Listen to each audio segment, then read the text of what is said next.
अस्सलाम वालेकुम नाज़रीन, रूबी न्यूज़ के साथ मैं हूं मोहम्मद अख्तर। सबसे पहले नजर डालते हैं सुर्खियों पर। सदर प्रदेश कांग्रेस रेवंत रेड्डी बीजेपी के आउटसोर्सिंग एजेंट, टीआरएस कायदीन ने लगाया इल्जाम, हुकूमत पर तनकीदों को किया मुस्तरद।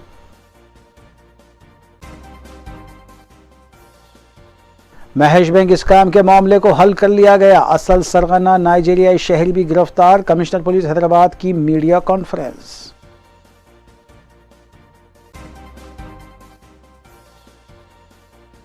साइबराबाद कमिश्नरेट की जानिब से सालाना स्पोर्ट्स एंड गेम्स मीट का आगाज, कमिश्नर पुलिस साइबराबाद ने किया इफ्तिताह।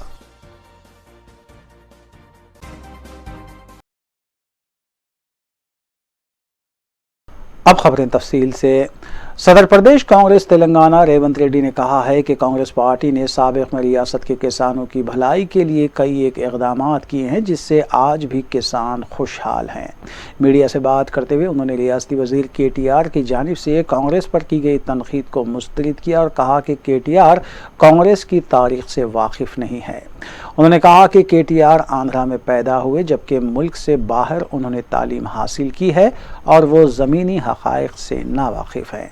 उन्होंने कांग्रेस पार्टी की जानिब से किए गए इक़दामात का तफसीली तस्करा भी किया।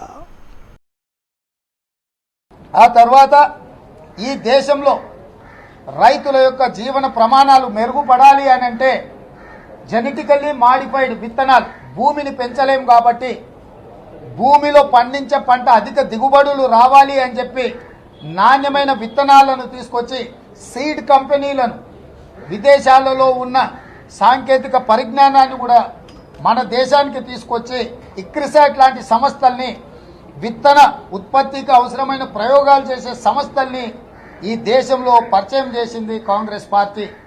ఆ తర్వాత రైతులు పండించిన పంటను ఎక్కడ అమ్ముకోవాలో తెలియనప్పుడు మార్కెట్ వ్యవస్థల్ని, మండీ వ్యవస్థల్ని పరిచయం చేసి రైతులు పండించిన పంట కొనడానికి అవసరమైన విధానాలను అమలు చేసే రూపకల్పన కాంగ్రెస్ పార్టీ చేసింది। ఇన్ని చేసిన రైతుల జీవితాలు మెరుగుపడకపోవడం వల్ల TRS अराकीन असम्बली ने सदर प्रदेश कांग्रेस रेवंत रेड्डी की जानिब से TRS पार्टी और KTR पर किए गए रिमार्क्स की शदीद अल्फाज में मजम्मत की है। मीडिया से बात करते हुए गवर्नमेंट वेब बी सुमन, रुकन असम्बली KP विवेकानंदा और MLC E मल्लेशम ने बताया कि रेवंत रेड्डी कांग्रेस कायद राहुल गांधी को खुश करने की पॉलिसी पर गामज़ीन है। यही वजह है कि वो राहुल गांधी को खुश करने के लिए ट्वीट्स कर रहे हैं। मज़कूरा कायदीन ने रेवंत रेड्डी को बीजेपी का आउटसोर्सिंग एजेंट करार दिया। రేవంత్ రెడ్డి అనేటటువంటి వ్యక్తి ఇష్టం వచ్చినట్టుగా మాట్లాడిండు। నిన్న కూడా ట్విట్టర్ వేదికగా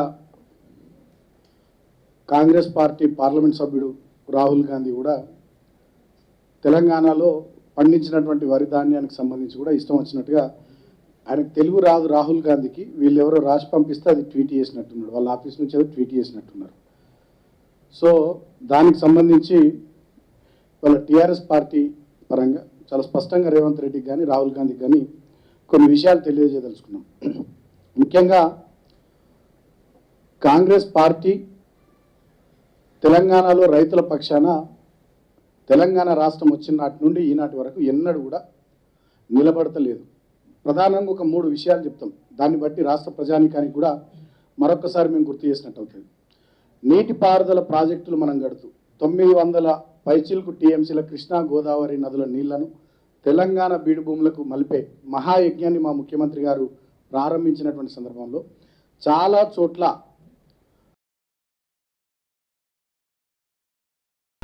रियासत भर में गर्मी की लहर जारी है, जबकि महकमे मौसमियात के मुताबिक आने वाले दिनों में दर्जे हरारत में मज़ीद इजाफा भी हो सकता है। नाज़रीन, इस खबर के साथ दीगर खबरों पर भी नज़र डालेंगे।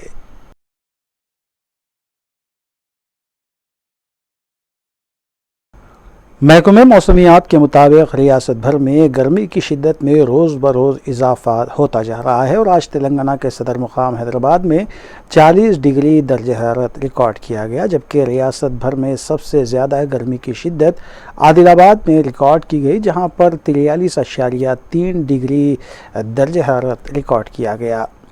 इसके अलावा रियासत के दीगर अजला जगतियाल, भद्राचलम, आसिफाबाद और खम्मम में 43 डिग्री दर्ज हरारत रिकॉर्ड किया गया। महकमे मौसमियात के ओहदेदारों ने बताया कि माह मार्च में 2016 के बाद सबसे ज़्यादा दर्ज हरारत रिकॉर्ड किया गया है। इस बात का क़वी इम्कान है कि माह अप्रैल में हैदराबाद में दर्ज हरारत 43 डिग्री तक पहुंच सकता है और रियासत के अजला में 45 डिग्री दर्ज हरारत होने का भी इम्कान है। दूसरी जानिब जैसे ही रियासत और हैदराबाद में गर्मी की शिद्दत में इजाफा हुआ है कि कोल्ड ड्रिंक्स, लस्सी और नारियल पानी के कारोबार में इजाफा देखा जा रहा है।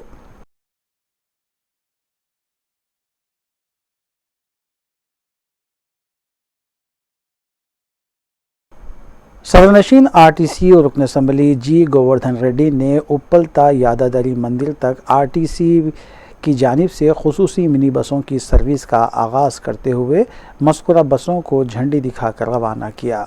इस मौके पर एमडी आरटीसी वीसी सजनार और दीगर आला ओहदेदार भी मौजूद थे। वीसी सजनार ने मीडिया से बात करते हुए बताया कि हैदराबाद की आवाम को यादादरी की लक्ष्मी नरसिम्हा मंदिर के दर्शन करने के लिए ले जाने की सहूलत पहुँचाने की गर्ज से आरटीसी ने 80 से ज़ायद खुसूसी मिनी बसें चलाने का फ़ैसला किया है। उन्होंने बताया कि आरटीसी अपने मुसाफिरीन को आरामदाह सफ़र करने के लिए हर तरह की सहूलत फराहम कर रही है।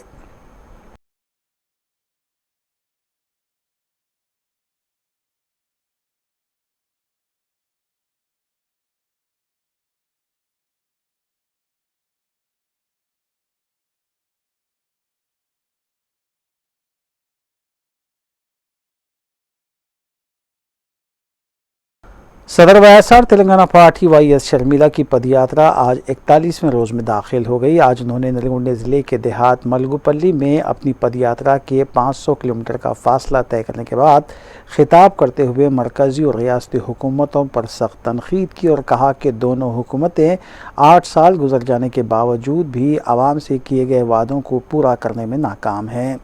उन्होंने वज़ीर आला के चंद्रशेखर राव से मुतालबा किया कि वह किसानों के कर्ज़जात माफ़ करने के इक़दाम करें और मुसलमानों के अलावा गिरिजनों को 12% तहफ़्फ़ुज़ात देने का उन्होंने जो वादा किया था इसे रूब अमल लाएँ और बरक़ी शरहों आरटीसी के किरायों में इजाफ़े के फ़ैसले से भी दस्तबरदारी इख्तियार करें।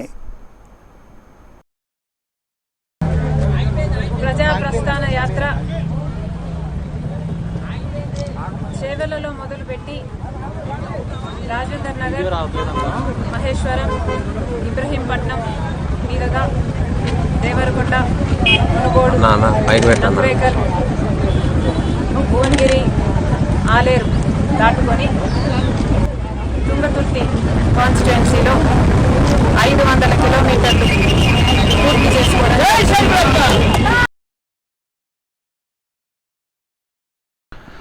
Commissioner police Cyberabad Stephen Ravindra IPS ने साइबराबाद कमिश्नरेट की जानिब से मुनक़िद किए जा रहे सालाना स्पोर्ट्स एंड गेम्स मीट का इफ्तिताह अंजाम दिया। मज़कूरा खेलों के मुकाबले परेड ग्राउंड्स पर खेले जा रहे हैं।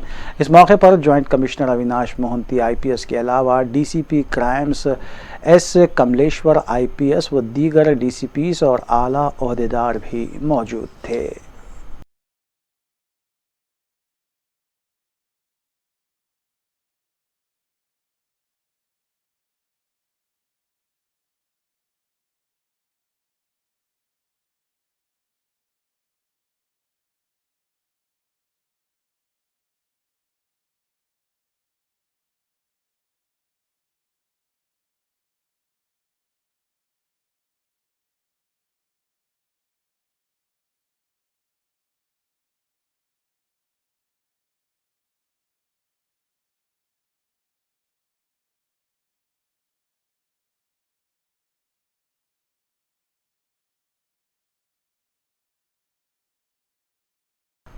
चेयरमैन जलपल्ली अब्दुल्ला बिन अहमद सादी ने वार्ड नंबर 5 में वाक़ बिस्मिल्लाह कॉलोनी में तामीर की जाने वाली अंडरग्राउंड ड्रेन लाइन के कामों का आगाज़ किया। इस मौके पर नुमाइंदा कौंसलर सैयद याहिया, कौंसलर शेख अलीम के अलावा दीगर भी मौजूद थे। चेयरमैन जलपल्ली अब्दुल्ला बिन अहमद सादी को इस मौके पर तहनीत भी पेश की गई।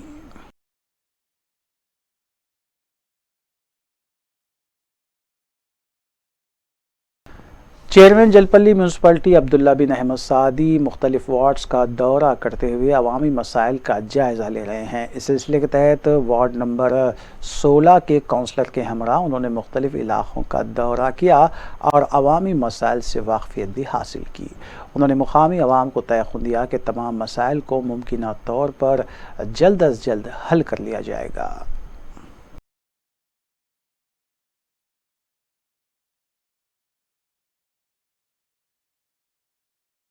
हैदराबाद सिटी पुलिस ने महेश बैंक हैकिंग स्कैम के मुद्दे को हल कर लिया है। मीडिया से बात करते हुए कमिश्नर पुलिस हैदराबाद CV आनंद ने बताया कि 24 जनवरी को महेश बैंक इंतज़ामिया की जानिब से पुलिस में शिकायत दर्ज करवाई गई थी कि उसके बाज़ खातेदारों के अकाउंट्स के साथ छेड़छाड़ की गई है और बैंक को 12 करोड़ 48 लाख रुपये का चूना लगाया गया है। कमिश्नर पुलिस ने बताया कि नामालूम हैकर्स ने, जो हो सकता है कि बरतानिया या फिर नाइजीरियाई हों, उन्होंने महेश बैंक के 200 मुलाजमीन को ईमेल भेजे, लेकिन बैंक के सिर्फ 2 मुलाजमीन ने इन ईमेल्स को क्लिक किया, जिसके साथ ही हैकर्स की लॉकसॉफ्ट के ज़रिए दोनों मुलाजमीन के कंप्यूटर IDs और पासवर्ड हासिल कर लिए गए और जो काम दोनों मुलाजमीन कर रहे थे, हैकर्स इसका मुशाहिदा कर रहे थे और जब 2 मुलाजमीन जिनके कंप्यूटर हैक कर लिए गए थे, 2 दूसरों से जब वो ईमेल का तबादला करते तो उस वक्त हैकर्स ने दीगर मुलाजमीन के डाटा तक भी रिसाई हासिल कर ली। उसके बाद शहनाज बेगम, नवीन कुमार, विनोद कुमार और संपत कुमार के नाम से अकाउंट खोले गए। इसके अलावा हैकर्स ने हिंदुस्तान के मुख्तलिफ इलाक़ों में मौजूद 115 मुख्तलिफ अकाउंट्स में रकम मुंतकिल कर दी, जिसके बाद बैंक को तकरीबन 12 करोड़ 48 लाख रुपये का नुकसान हुआ। बताया गया कि इस सिलसिले में ताहाल 22 अफराद को गिरफ्तार किया जा चुका है। ताहम 2 अहम सरगना के मुजुमला 1 को गिरफ्तार किया गया है। कमिश्नर पुलिस CV आनंद ने कहा कि महेश बैंक इंतज़ामिया ने साइबर सिक्योरिटी पर तवज्जो नहीं दी, जिसकी वजह से इतना बड़ा स्कैम हुआ। उन्होंने तमाम इदारों, ख़ास तौर पर बैंक्स और माली इदारों से अपील की है कि वो साइबर सिक्योरिटी को यकीनी बनाएं। कोऑपरेटिव बैंक का हैकिंग केस जनवरी 24 ये साल रिपोर्ट हुआ था। बैंक के मैनेजर ने कंप्लेंट दिया था कि 12 करोड़ 12.48 करोड़ का उसमें हैकिंग हुआ है, साइफन ऑफ हो गया है। तो रिकन्सिलिएशन करते समय उनको ये पता लगा और उन्होंने आकर CCS में कंप्लेंट दिया। साइबर क्राइम सेल ये केस टेकअप करके 2 महीने बहुत गहरी तहकीकात करने के बाद काफ़ी ये केस के बारे में जानकारी मिली है। तो इसमें ब्रीफली संक्षिप्त में मैं कहना चाहता हूँ कि हैकर जो है वो कौन से देश में बैठा है हमको नहीं मालूम, अभी भी UK हो सकता है या नाइजीरिया में कहीं हो सकता है मोस्ट प्रोबेबली। तो उसने नवंबर के महीने में 200 फिशिंग मेल्स महेश बैंक के एम्प्लॉयज़ को भेजा था। 200 एम्प्लॉय को 200 मेल भेजा उसने और उसमें 2 एम्प्लॉय वो जो फिशिंग मेल्स हैं उसको क्लिक किया। उन्होंने उनके बिजनेस के संबंधित विषय में मेल आया था तो उसने क्लिक किया। क्लिक करने पर उसका जो मेल है, हैकर है, वो उनके सिस्टम से कनेक्ट हो गया क्योंकि उसमें रिमोट एक्सेस ट्रोजन एक था, वायरस का नाम है, वो ट्रोजन था, उसकी वजह से कनेक्शन हो गया। कनेक्शन होने के बाद ये हैकर की लॉगर सॉफ्टवेयर भेजा है वो दोनों सिस्टम में। की लॉगर सॉफ्टवेयर भेजने के बाद क्या होता है कि जो भी वो 2 एम्प्लॉय काम करने वाले बैंक में टाइप करते हैं, अपना यूज़र ID पासवर्ड टाइप करते हैं, तो उसको पता लग जाता है।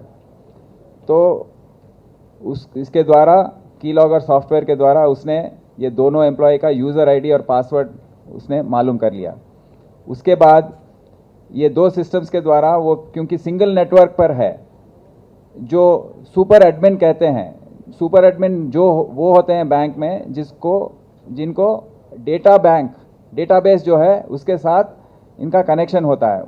उसमें एंट्री करने का और उसको एक्सेस करने का जो पासवर्ड हो या यूज़र आईडी हो इन्हीं के पास होता है।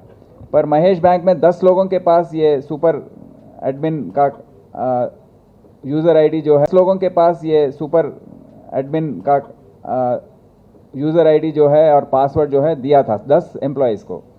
तो जब भी ये 2 एम्प्लॉय ये 10 एम्प्लॉय से संपर्क करते थे और टाइपिंग करते थे या कुछ मेल एक्सचेंज करते थे तो पूरा इंफॉर्मेशन वो हैकर को पहुंच रहा था।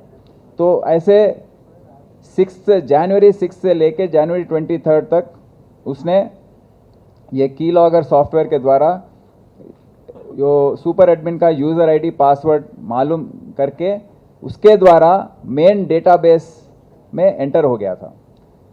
इसी समय दूसरी तरफ ये हैकर के यहाँ पर हैंडलर्स होते हैं दिल्ली से में ज़्यादातर, बैंगलोर हैदराबाद में भी हैं, ज़्यादातर ये नाइजीरियंस हैं। ये हैंडलर्स क्या किए हैं कि नवंबर के महीने में ही जो 7 लोगों के द्वारा महेश बैंक में अकाउंट्स ओपन करवाए हैं। ये इनके नाम हमें बताया, शहनाज बेगम, नवीन कुमार, विनोद कुमार राठी, संपत कुमार। ये चारों के अकाउंट के द्वारा उसने क्या किया कि पूरा 12 जो अमाउंट उसमें था मिनिमम अमाउंट, क्योंकि ऑलरेडी उसके पास यूज़र आईडी पासवर्ड पहुंच गया था, वो अकाउंट में एंटर होकर उसमें 2 लाख होने पर उसको 4 करोड़ कर दिया। उसमें 299 रुपीज़ एक अकाउंट में था, उसको 5 करोड़ कर दिया। मतलब उसके पास जो भी कर सकता है वो अकाउंट में पहुंच गया है, वो डेटाबेस में पहुंच गया है। तो वो account just on in the account sheet he has changed. इस ऐसे टोटल 12.48 करोड़ ये 4 अकाउंट में उसने चेंज किया। और 3 अकाउंट भी थे बट वो 3 अकाउंट काम नहीं किए वो दिन। तो ये 4 अकाउंट के द्वारा 12.48 करोड़ का अमाउंट जो है वो हैकर जो है वो उसको 115 फर्दर अकाउंट्स में 115 अकाउंट में इसको ट्रांसफ़र करवाया देश भर में।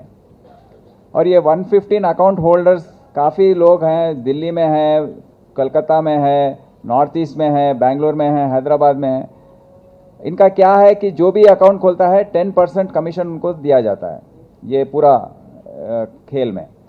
तो वो 115 अकाउंट से इसने एटीएम के द्वारा जो कैश था वो विड्रॉ हो गया। और ये 115 अकाउंट्स के बाद और 398 अकाउंट्स और खोले गए देश भर में, कोने कोने में ये अकाउंट्स खोले गए। वहाँ पर भी जाके एटीएम्स के द्वारा कैश विड्रॉ किया गया। और इसका पूरा जो इन्वेस्टिगेशन है, जो तहकीकात है, 2 महीने से काफ़ी हमारे ऑफिसर का 100 ऑफिसर मतलब कांस्टेबल से लेके जॉइंट सीपी तक ये 2 महीने बहुत मेहनत किए हैं, देश भर में घूमे हैं। क्योंकि हम एक फैसला लिया था कि हम ये केस में हैकर को कैसे भी पकड़ना है, क्योंकि ये डेंजर जो है बहुत ज़्यादा है। इसके द्वारा अभी आने वाले दिनों में काफ़ी बैंक हैक हो सकते हैं।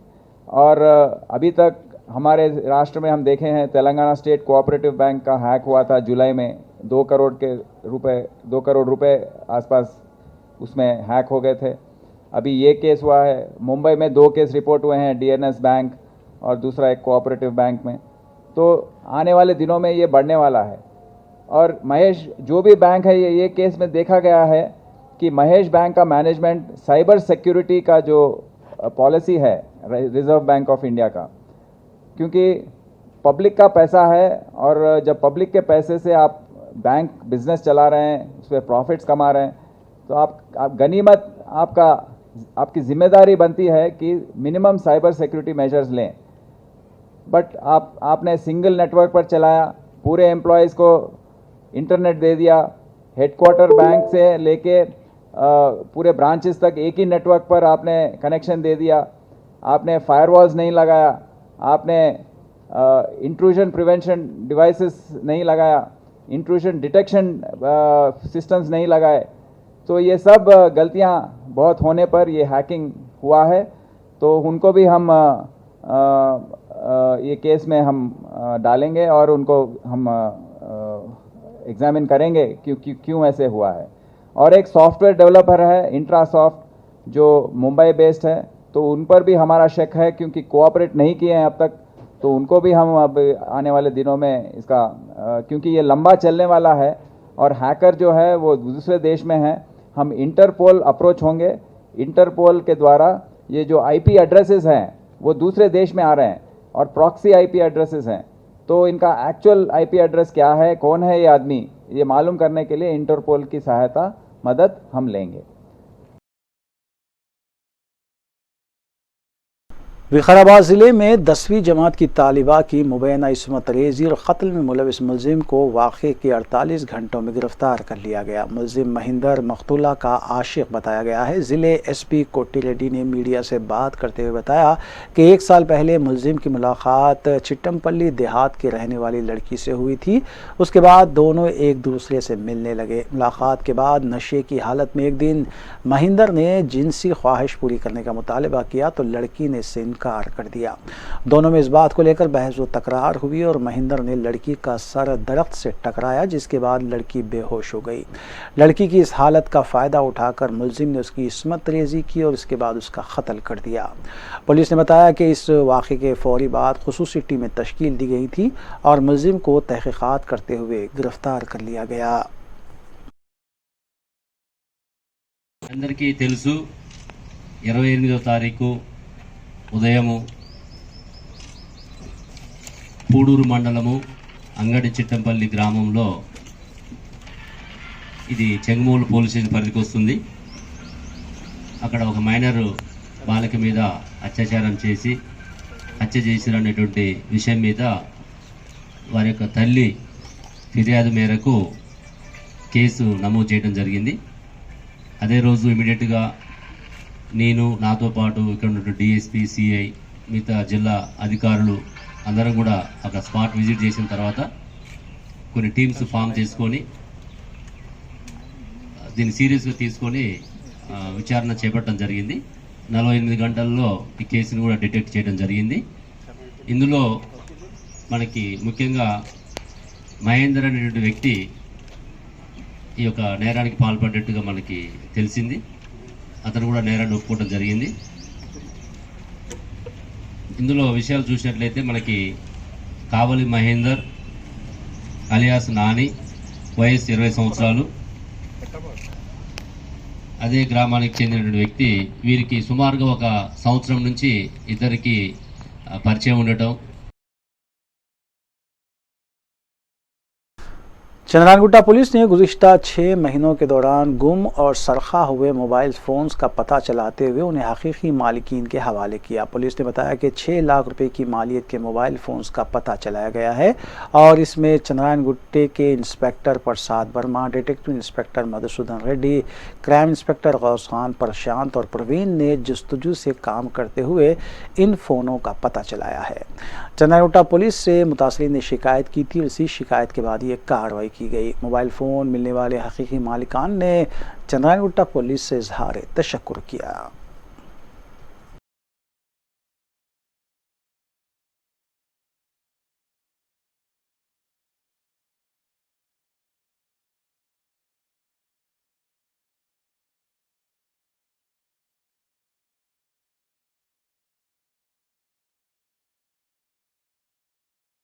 చాంద్రాయణగుట్ట పిఎస్ పరిధిలో గత 6 నెలల నుంచి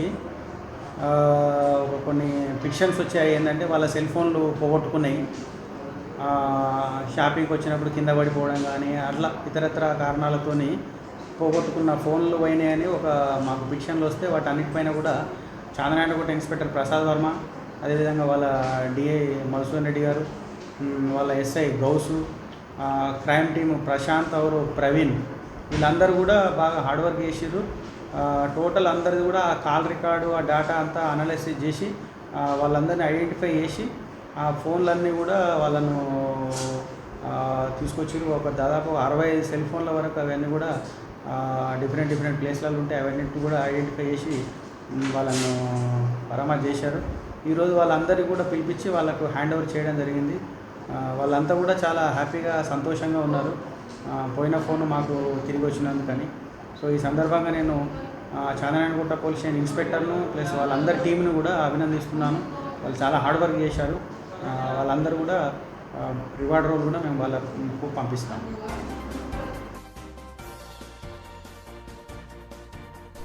वक्फे के बाद दोबारा आपका खैर मकदम है।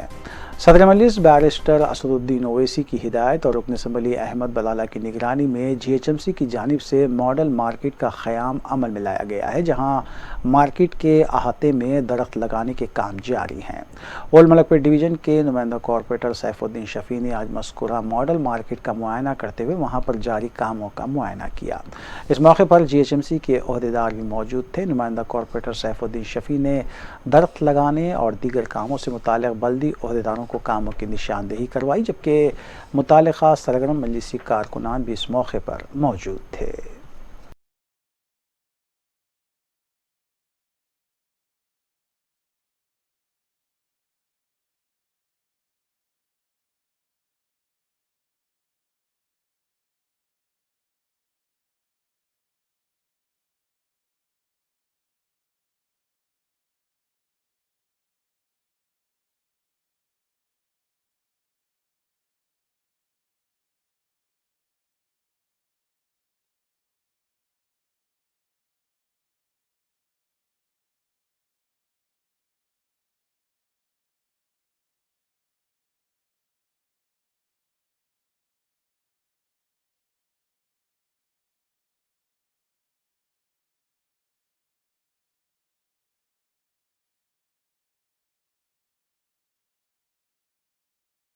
रचागुंडा पुलिस की जानिब से बच्चा मजदूरी के खिलाफ किए जा रहे इक़दामात में ताउन पेश करने की गर्ज से रज़ाकाराना तंजीम की जानिब से केसरा में वाक़ मराठी मीडियम स्कूल के 30 तलबा में यूनिफॉर्म्स की तक़सीम अमल में लाई गई।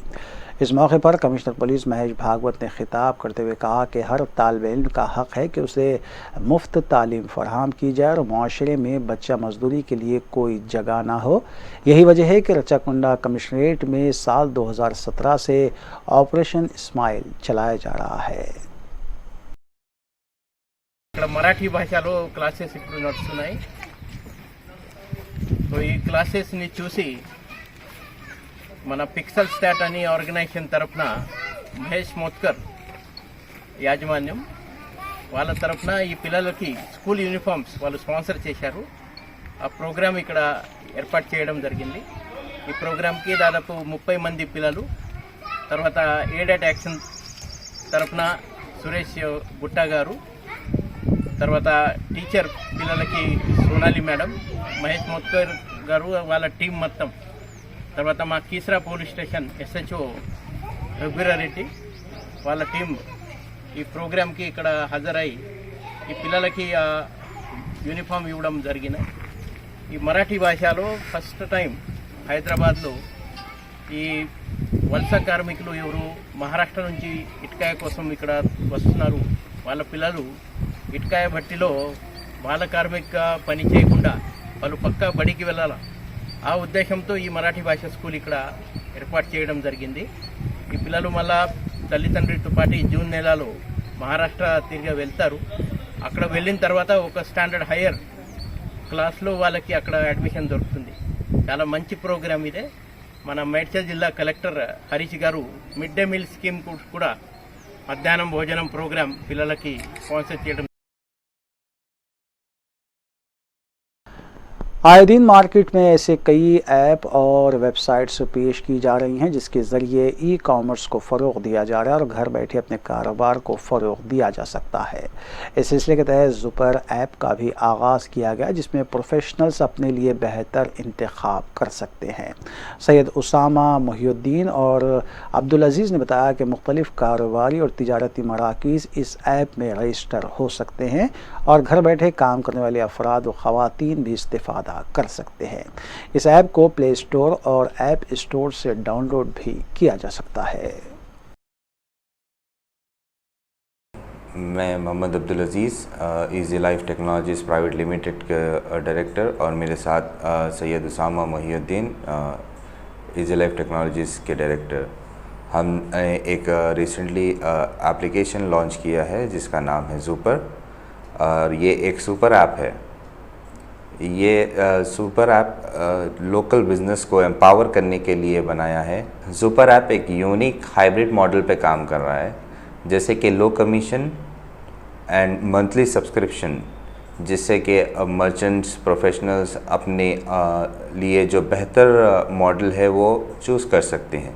ज़ूपर पर हर लाइन के वेंडर्स एनरोल कर सकते हैं, जैसे कि रेस्टोरेंट्स, ग्रॉसरी स्टोर्स, किराना शॉप्स, सुपरमार्केट्स, मेडिकल शॉप्स और प्रोफेशंस जैसे कि डॉक्टर्स, इंजीनियर्स, सीएस, लॉयर्स और या तक के मैकेनिक्स भी जो है उन पर एनरोल हो सकते हैं। यहाँ से नेक्स्ट 2 वीक्स तक एनरोलमेंट चार्जेस बिल्कुल फ्री हैं। 2 वीक्स के बाद यहाँ जैसे चार्जेस एप्लीकेबल होंगे और वो वैरी करेंगे 200 रुपये से 1000 रुपये तक। हैदराबाद के तमाम मर्चेंट से गुजारिश है कि वो हमसे जल्द से जल्द हमसे रब्ता करें और अपना एनरोलमेंट इनिशिएट करें और हमें मौका दें कि हम आपके मेहनत से बनाए हुए बिजनेसेस और प्रोफेशंस को इस प्लेटफॉर्म पर कामयाब बनाएं। ज़ूपर एक सुपर ऐप है जहां पर आपको मल्टीपल कैटेगरीज हम ऑफ़र कर रहे हैं। सबसे पहली कैटेगरी इसमें है फूड सर्विसेज, जिसमें आप लोकल रेस्टोरेंट से अपना फूड ऑर्डर कर सकते हैं। और इसके अंदर हम एक कैटेगरी का लेकर आए हैं जिसे कहते हैं होममेड फूड। सरवर बाबू खान ट्रस्ट की जानिब से माहाना और सालाना असास पर गुरबा और मुस्तहिक़ीन में माली इमदाद फराहम की जाती है। इस सिलसिले के तहत गोलकुंडा में वाक़े मस्जिद क़मरुज़्ज़मा में 200 गुरबा में माली इमदाद की तक़सीम रमज़ान मुबारक से क़ब्ल अमल में लाई गई। इस काम की निगरानी सदर इंतज़ामी कमेटी मस्जिद क़मरुज़्ज़मा सिद्दीक़ बिन हुसैन फ़हद और जनरल सेक्रेटरी सैयद याकूब ने की। मोहम्मद अनवर हुसैन और मोहम्मद मुस्तफ़ा ख़ान ने इंतज़ामात की निगरानी की।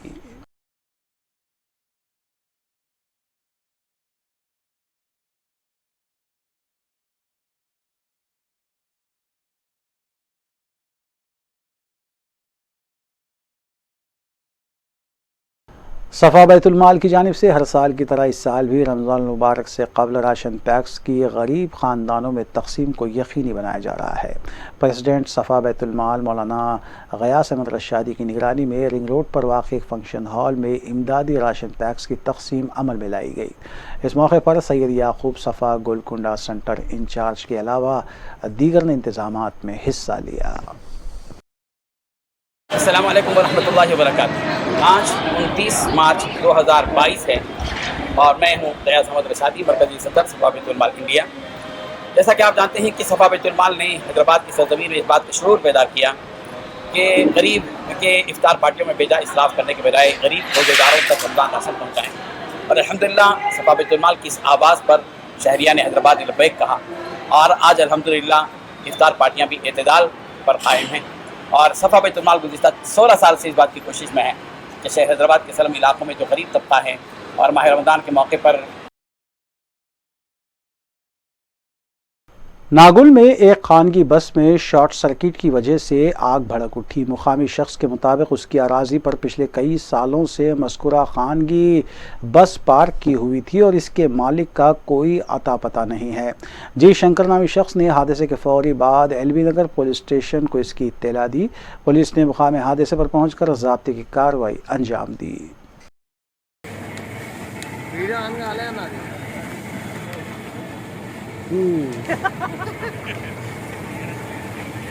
అది వీడియో ఆన్ కాలేదంట అది చెప్తాడు వీడియో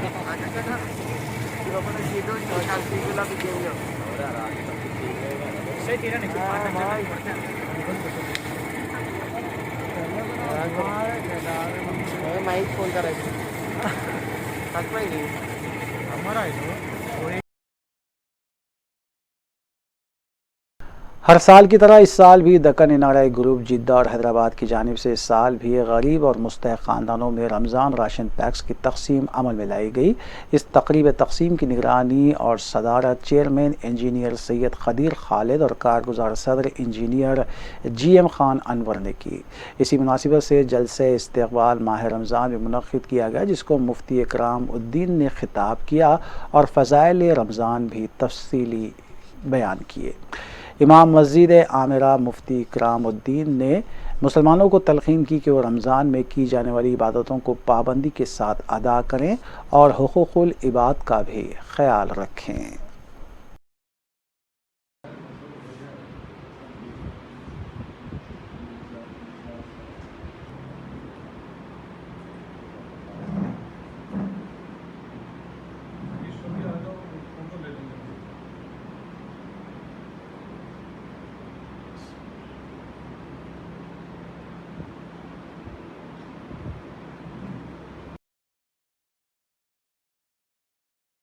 आखिर में सुर्खियां एक बार फिर। सदर प्रदेश कांग्रेस रेवंत रेड्डी बीजेपी के आउटसोर्सिंग एजेंट, TRS कायदीन ने लगाया इल्जाम, हुकूमत पर तनकीदों को किया मुस्तरद।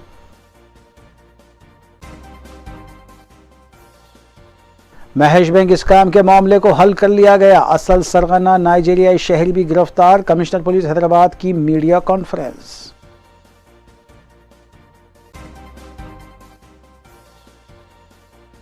साइबराबाद कमिश्नरेट की जानिब से सालाना स्पोर्ट्स एंड गेम्स मीट का आगाज, कमिश्नर पुलिस साइबराबाद ने किया इफ्तिताह।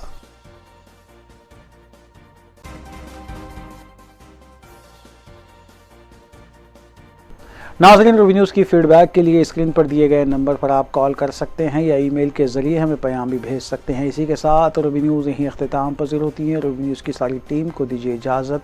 अल्लाह हाफ़िज़।